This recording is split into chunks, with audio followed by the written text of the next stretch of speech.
que je pense qu'on est prêt pour commencer cette séance de l'après-midi. Merci beaucoup pour attendre et patiemment aux arrivées des intervenants. Et cette première séance, on aura deux interventions. On commence par Ignacio Sánchez, que j'ai le plaisir de présenter, parce que ça fait très longtemps qu'on ne se trouvait pas dans la même salle de conférence.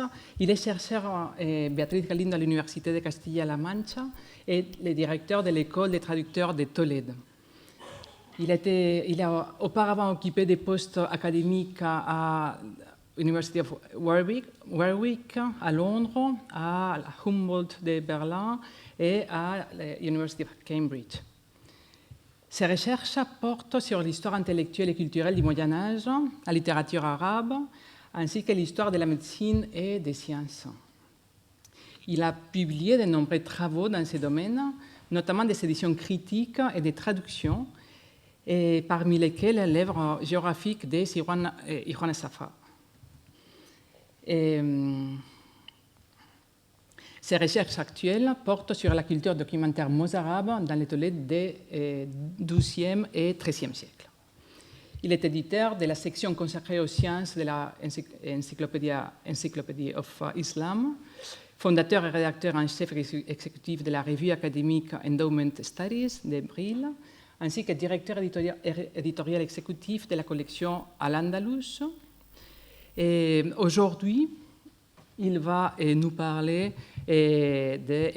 d'embryologie, astronomie et de réception des Ikhwān al-Ṣafāः. Merci beaucoup, Ignacio.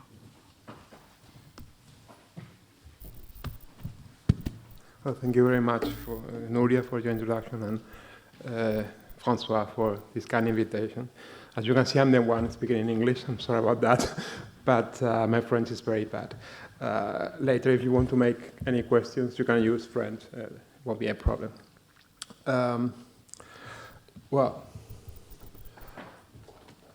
Paul Casanova, among his many writings and interests, also addressed the writings of the Ikhwān al-Ṣafāः.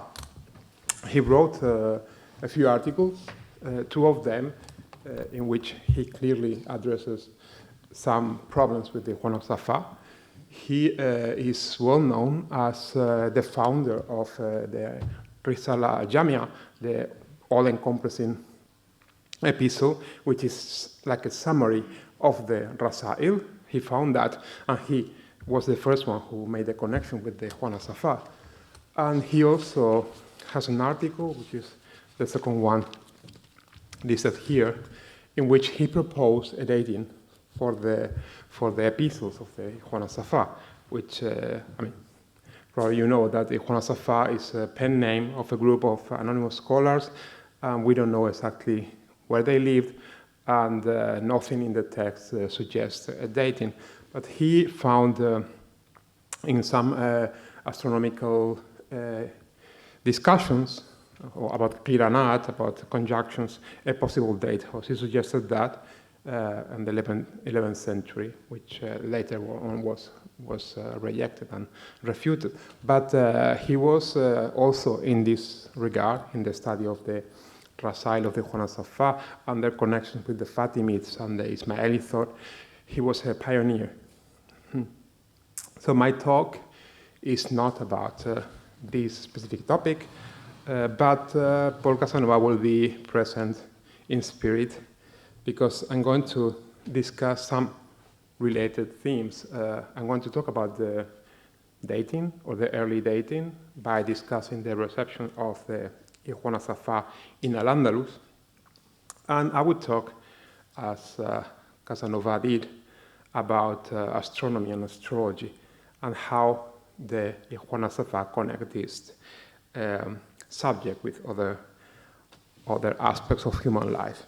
So this is pretty much what I'm going to say. I'm going to talk about embryology in connection with astrology, in the Rasail of the Ikhwān al-Ṣafāः, then how this appears in Al-Andalus, in a physician or an historian called Arif ibn Said, and then discuss these two testimonies in a broader context.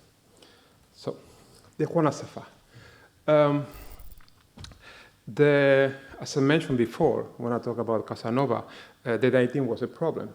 We don't even know the identities of these writers.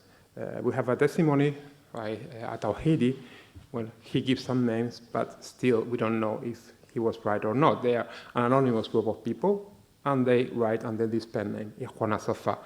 The dating was a problem from the very beginning. Casanova suggested that it was shortly before 1047, so in 11th century, but this was refuted afterwards because there are some testimonies in Al-Andalus about an earlier reception, especially from Ibn Khaldun, who claims that the Rasail were written by an Andalusian author called Maslama al-Mashriti. Then scholars who studied Ibn Khaldun, they realized that al-Mashriti was not the author of the Rasail, but he introduced them, they claim or they believe, into Al-Andalus. There's yet another Maslama in the picture, a second one, Maslama ibn Qasim al-Qurtubi, which later on, and thanks to the study of Maribel Fierro, was found that he was the one introducing the Ikhwān in Al-Andalus, and the author of two works which are very related with this collection of epistles.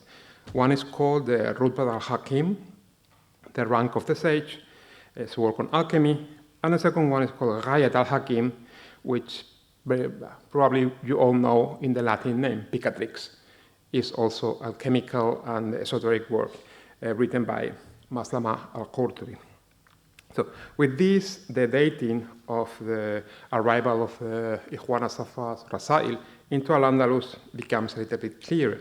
So Maslama ibn Qasim al-Qurtubi traveled to the east, and he came back to Al-Andalus with a copy of the Rasail, probably between 950 and 959, so by mid-10th century, which is pretty much 1 century earlier than the date suggested by Casanova. Still, this depends on very flimsy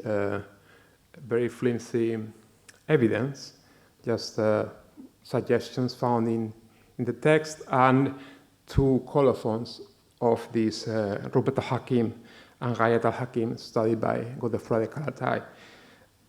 What I want to present now is another testimony that may shed some light into the reception of the Ikhwān in Al-Andalus and also about the dating.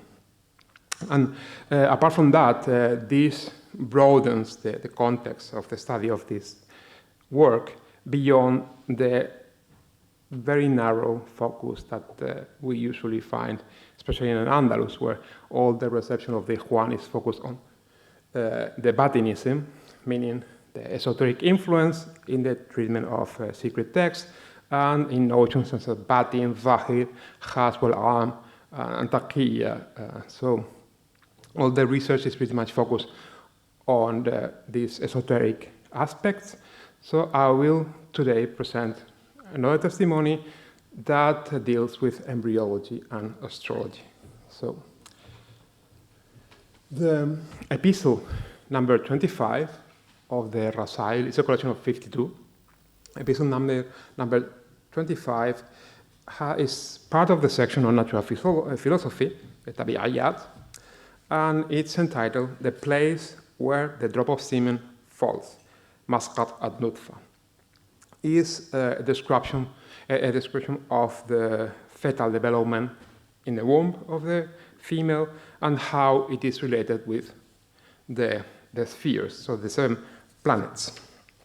To summarize, you can see that the months of the pregnancy are related with the 7 planets. The first one is Saturn, second one Jupiter, third Mars, fourth the Sun, fifth Venus, Mercury 6th, 7th the Moon, and then they go back and say on the 8th is again Saturn, and the 9th is Jupiter.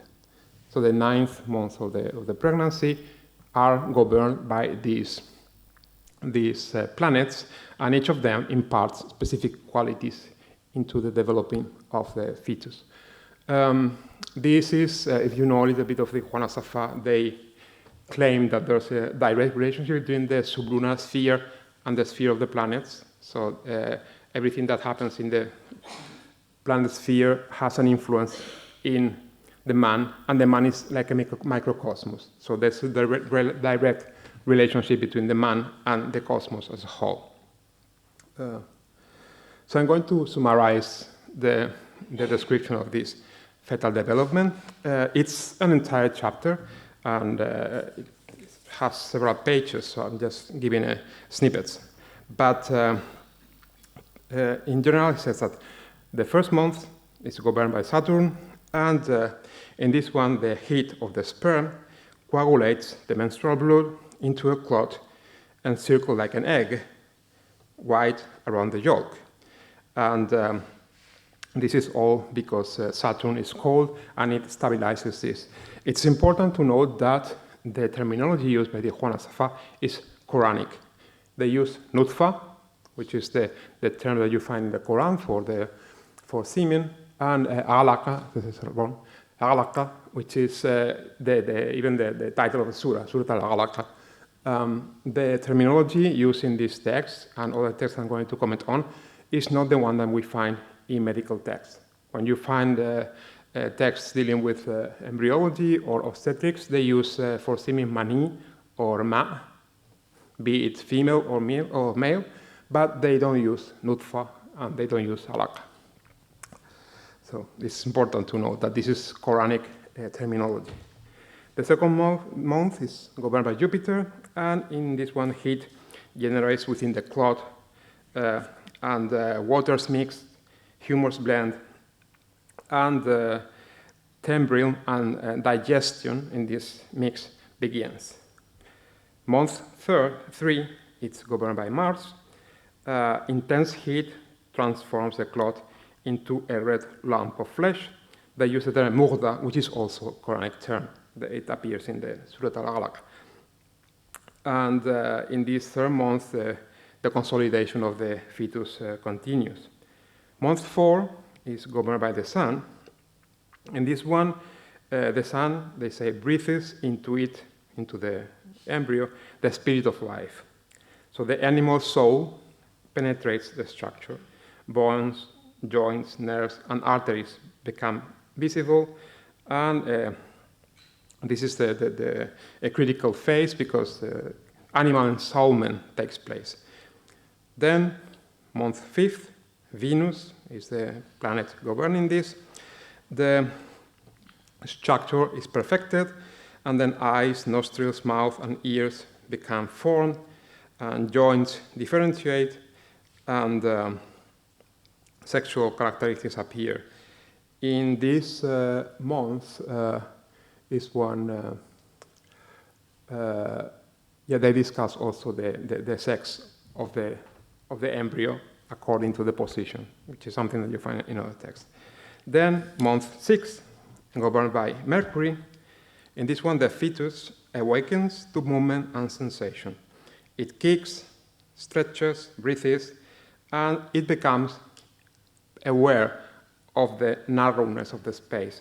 In this discussion, the Ikhwān go a little bit further and include the question of theology and God's justice, because the baby is sensible, he can sense that he's in a narrow space, and they quote the introduction of Borsoi of the Kalila and Dimna, where there's a description of the baby in the womb.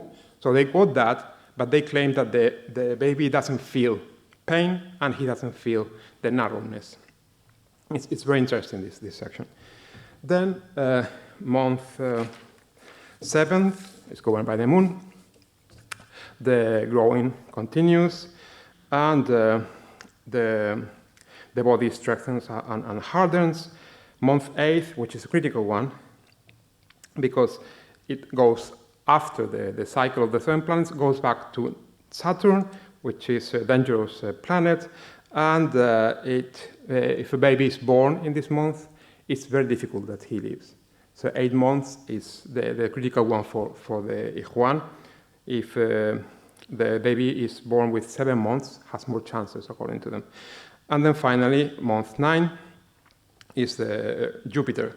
Comes back, governing this month, and the fetus is fully formed. And once he is ready to get out of the womb, he is born and he receives at that moment the ensoulment with the rational soul. So this is pretty much the description of the Ikhwān al-Ṣafāʻ. It's a long chapter. So here we find many of the features of the Ikhwān's thought. They relate this sphere of the planets with the man, so the microcosmos, in this case represented by the embryo, and they use hierarchical ensoulment. So at the very beginning, it's the vegetative soul, which is the one present. Then at the 4th month, they receive the animal soul, and finally, upon being born, they receive the rational soul. This is a tripartite Platonic division that they use. This description is rather original, and I didn't know of any other examples until recently, where I found another one in an Andalusi author called Ali ibn Said. He was born in Cordoba around 918, died in 970.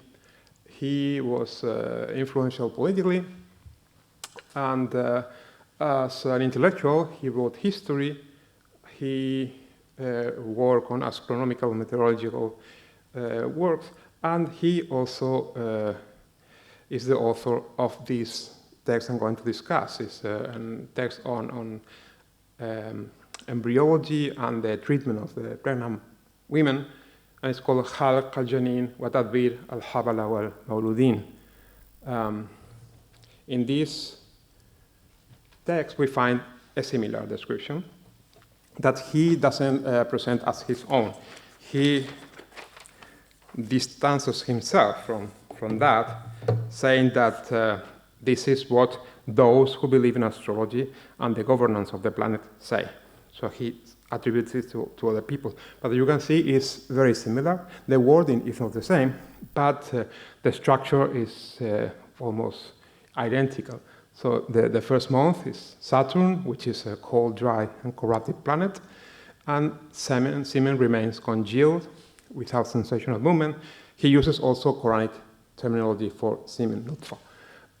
Then Jupiter grows, increase, and at this time he claims that you can differentiate the sex already. Mars governs the 3rd month, and the semen becomes like meat with nerves. Month 4th, movement begins, just as in the Ikhwān, and month 5th, also Venus, with the development of brain, bone, skin. Month 6, tongue and hearing develop. So it's in the Ikhwān say that it's sensation, but in this case, it seems an interpretation. Then month 7, fetus completes a move towards the exit, and again, he follows the same schema. So after the 7 months, the governance goes back to the first planet, and Saturn takes care of month 8, and then month 9, or if the pregnancy goes beyond month 9, is Jupiter. So you can see a little bit compare here.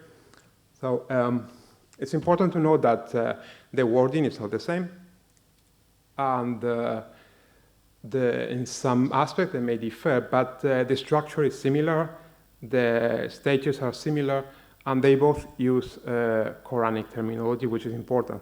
You don't find Quranic terminology in medical texts. So that made me think that maybe there's a connection between this text by Ali ibn Said and the Ikhwān al-Ṣafāʿ, and beyond the text of that were introduced by Maslama and this esoteric texts that were influential in Andalus, there was something else. So I started doing some research, and I found yet another description of this same cycle in a Jewish author, also Andalusi. This one is later from the 12th century. Ibn Ezra, he is a well-known author. He is exegete of the Torah, and he was a philosopher, astrologer, and he has one work on nativities in which he gives, again, this description of the cycle governing the development of the fetus. The correlation is pretty much the same, and it's the same months, and he also uses the same schema, so going back to the first planet in the month number 9, and to the second planet, and month 10, in this case, if it goes back, is the third one. So Saturn is the 8th, Jupiter 9th, and then if it goes beyond the 9th month, it goes back to the third planet. So it's the same in a summarized form, but 12th century. When you try to look for information prior to the Ikhwān al-Ṣafāऽ, well, looking at the usual suspects, the first one is Abu Ma'shar. Abu Ma'shar is an astrologer, and he's the most influential one. He worked on nativities. He has many different works on this topic and the judgment of the stars, but he doesn't have anything like that. So I couldn't find anything about the cycle of embryo in Abu Ma'shar. I could only find this quote, you say 3 lines, in Al-Qabisi, who is the Latin Alcabitius, also very influential, but it's also this line. So as for the influence, and he says Istilah of the planets on the fetus, the first month of pregnancy belongs to Saturn, second to Jupiter, and likewise the 7th month belongs to the Moon, the 8th to Saturn, and the 9th to Jupiter. He uses the same schema, but he doesn't elaborate. So it's merely a mention of that. So we cannot see if there's any relationship between the Ikhwān al-Ṣafāऽ and Al-Qabisi. Apart from that, the question comes up in religious polemics in Andalusia and the Maghreb.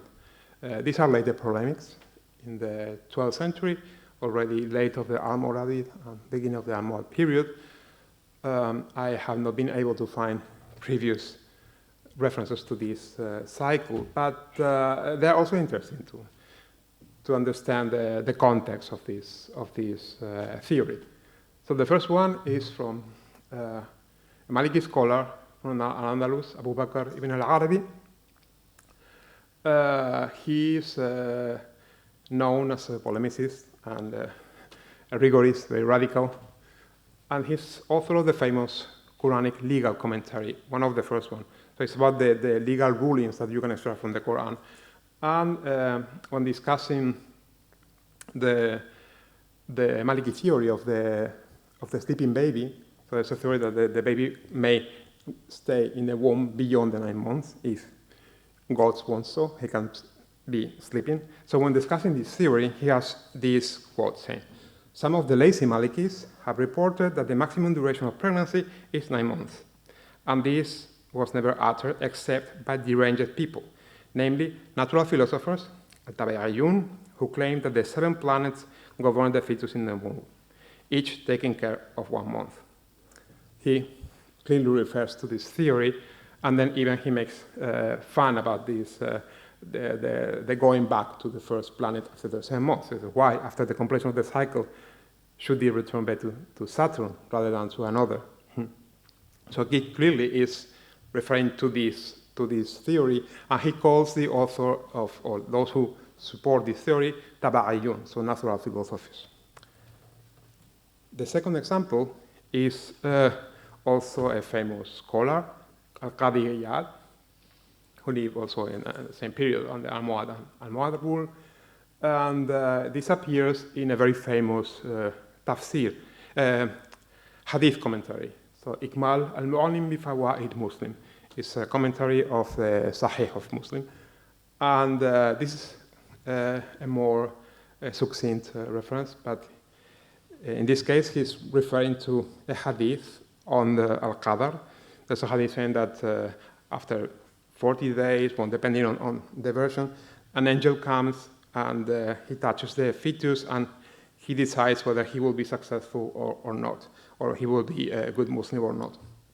And he says, in this hadith, there's a refutation of the anatomists and physicians, Ahl al-Tasrih al-Tib, natural philosophers, again, tabi'iyyin, and those who follow their doctrine, namely that the claim that the child is formed solely from menstrual blood and that semen has no role in it except to coagulate it, just as rennet curdles milk in Fahat al-Laban. In this case, there's no reference to the cycle, but this expression, well, first of all, the idea that that semen coagulates the blood appears in the Ikhwān al-Ṣafāء, and that's something that you don't find in medical texts, where you can encounter discussions of whether the female semen and male semen have the same role or different roles. But in this case, the physical description of the congealment appears in the Ikhwān al-Ṣafāء and not in other texts, as far as I know. And again, this expression, the rennet curdles milk, so in Fahat al-Laban, is also one of the expressions used by the Ikhwān al-Ṣafāء. So, just to conclude and not go any further, maybe the evidence is a little bit flimsy, but I haven't been able to find any reference to this cycle before the 10th century. In the 10th century, we have the Ikhwān al-Ṣafāء, which developed this at length. It's a whole risala in the collection, and this small quote by al-Qabisi, which perhaps was taken from the Ikhwān al-Ṣafāء. And at the same time, we find this same cycle described by Ali ibn Sa'id in Al-Andalus without any further evidence of this being used there. And we know from these polemics in the Maliki text that the theory was known and it was problematic. So in any case, I think there's enough evidence to postulate a possible direct relationship between the Ikhwān al-Ṣafāء theory of the embryo cycle and this text by Ali ibn Sa'id. And this would help us to just go beyond the narrow focus of esoteric thinking in Al-Andalus and try to find more evidence in texts on natural philosophy, medicine, and cosmology. So, thank you very much.